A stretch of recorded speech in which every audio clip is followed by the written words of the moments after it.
खैर मकदम है आपका ईटी भारत में। Thank you very much. सबसे पहले आपसे जानना चाहेंगे कि शहर और देहात से बिजली कटौती के हवाले से आए रोज़ शिकायत आती रहती है जी, इस हवाले से आप क्या बोलेंगे? कर्टेलमेंट तो है। हमने कभी नहीं कहा कि हम कंटिन्यूस 24 घंटे बिजली दे रहे हैं। जो ही हमारा लोड बढ़ता है, जो अपने जितने एग्रीमेंट्स हमारे पास में उसके लिए तो अरेंज किया हुआ है, उससे ज़्यादा भी अरेंज किया हुआ है, लेकिन अगर वो उससे भी तजावुज़ कर जाए डिमांड जिसके लिए हमने अरेंजमेंट कर दिया है, तो जाहिर बात है जितना भी डेफिसिट है वो तो मीटअप करना है बाय कर्टेलमेंट। श्रीनगर सिटी में मीटर एरियाज में अराउंड 6 आवर्स की कर्टेलमेंट होती है। वो शेड्यूल हमने पेपर्स में भी दे दिया है। Also in non meter areas 9 hours, 8.5 9 hours के करीब कर्टेलमेंट कर लेते हैं। अच्छा, अगर हम देहात की बात करें, जी, पावर होता ही नहीं है। हमारा वाकई में कुछ एरियाज ऐसे हैं जहाँ पे हमारा 14 आवर्स का कर्टेलमेंट करना पड़ता है, बिकॉज वहाँ पे ग्रिड के कॉन्स्ट्रेंट्स हैं और रिसिंग स्टेशन के कॉन्स्ट्रेंट्स हैं। स्पेसिफिकली मैं आपको बता दूँ, ये बडगाम के कुछ एरियाज हैं जो मागाम ग्रिड से फीड होते हैं।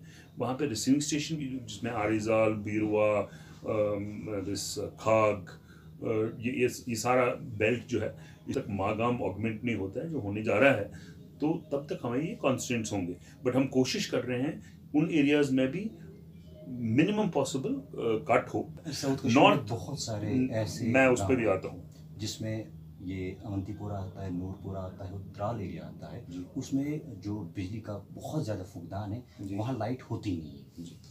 एक टावर वहाँ पे, उसको D+25 टावर कहते हैं वनपू में, वो टावर रेलवे क्रॉसिंग पे था। उसमें पूरा 1 महीना लगा, वो 3 दिसंबर तक बंद रहा।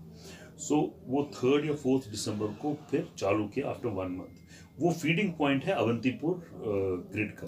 सो जितने भी एरियाज अवंतीपुर ग्रिड पे आते थे, वहाँ पे तो ना होने के बराबर बिजली थी। कभी 4 घंटे, कभी 6 घंटे, मोस्टली रोटेशन में, कभी सुबह 2 घंटे, कभी रात को 2 घंटे दे देते थे।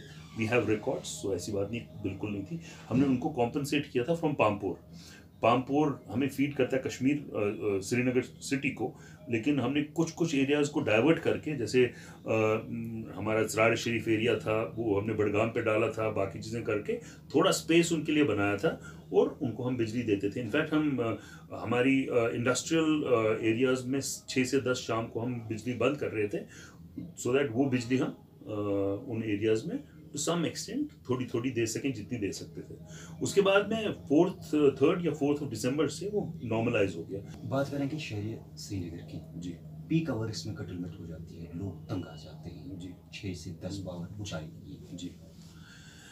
हम सबसे ज़्यादा कंफर्टेबल 6 से 10 में होते हैं। There are no distress cuts. Metered areas में हमारी 3 स्लॉट्स हैं, 6 से 8, 8 से 10 और 10 से 12। ये रोटेट होता है। मंडे को 6 से 8, ट्यूसडे को 8 से 10 और वेडनेसडे को 10 से 12। इसमें कभी हमारी एडिशनल कर्टेलमेंट भी नहीं होती है। ये कंटिन्यूसली बहुत अच्छा चल रहा है as per schedule, specially evening. अब पीक में इवनिंग में ही क्यों कट्स होते हैं, ये सबको पता है। इवनिंग में सारे लोग घर में होते हैं, तो निकाल लेते हैं अपने अपने आलाजात, बॉयलर, ये ब्लोअर्स, अपने टांगों को गर्मी करने के लिए।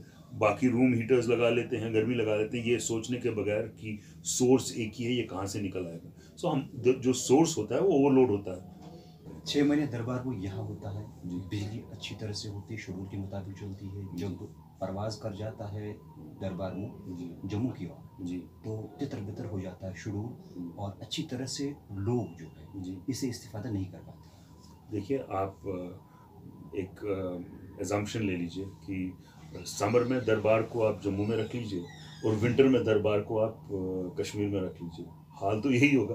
उस टाइम पे कहेंगे दरबार यहाँ पे आता है तो यहाँ पे बिजली ख़राब होती है, दरबार वहाँ पे जाता है तो बिजली वहाँ पे ख़राब होती है। सो ये बात दरबार के साथ में कोई कनेक्शन नहीं है इसका। अक्टूबर के बाद लोड आउट ऑफ कंट्रोल हो जाता है, लोग बहुत ज़्यादा बेतहाशा हीटिंग डिवाइसेस यूज़ कर लेते हैं, इसलिए तितर बतर होता है बिजली का निज़ाम। तो विंटर में यहाँ हार्श होता है ना? हाँ, दैट इज़ ओके। विंटर तो हार्श होता है, मैं उससे तो मैं इनकार नहीं करता। तो जाहिर सी बात है लोग ज़्यादा इस्तेमाल पावर की तो करेंगे ना। आप देखो, there are no free lunches in this world. आप पावर का इस्तेमाल कर दीजिए, हमसे इजाज़त लेके कर लीजिए। आप अगर एक हीटर लगाना है आपको बहुत ही लाजमी है आपके लिए और आपको लगता है ये आपके मकदूर के हिसाब से मतलब यू कैन अफोर्ड इट, तो आप 2 किलोवाट का एग्रीमेंट कर लीजिए। 2 किलोवाट का एग्रीमेंट करके आप हम अरेंजमेंट कर लेंगे, आप 2 किलोवाट का हीटर चलाइए। लेकिन आप आधे किलोवाट का एग्रीमेंट करोगे, उसके बाद में आप 4 किलोवाट का लोड लगा दोगे, तो वो तो गलत बात है ना, वो तो ठीक बात नहीं है। क्या ये इस विंटर में जो आपका शेड्यूल बना हुआ है जी, ये कंटिन्यू रहेगा? ये मुझे भी खुशी होती है बोलने में कि हमारा ऑल-स्टीम ग्रिड आ रहा है, महीने 1.5 महीने में आ रहा है, उससे हमें काफ़ी ज़्यादा रिलीफ मिलेगा इंशाल्लाह। हम एकदम अजीब मतलब डिफरेंट सा विंटर लगेगा जनवरी के बाद में। सो मुझे यकीन है कि ये जो कर्टेलमेंट शेड्यूल है, ये उसके बाद में इसमें काफ़ी ज़्यादा रिलीफ दे सकते हैं फरवरी से। अच्छा, वादी में बिजली की बेहतरी कब तक मुमकिन है?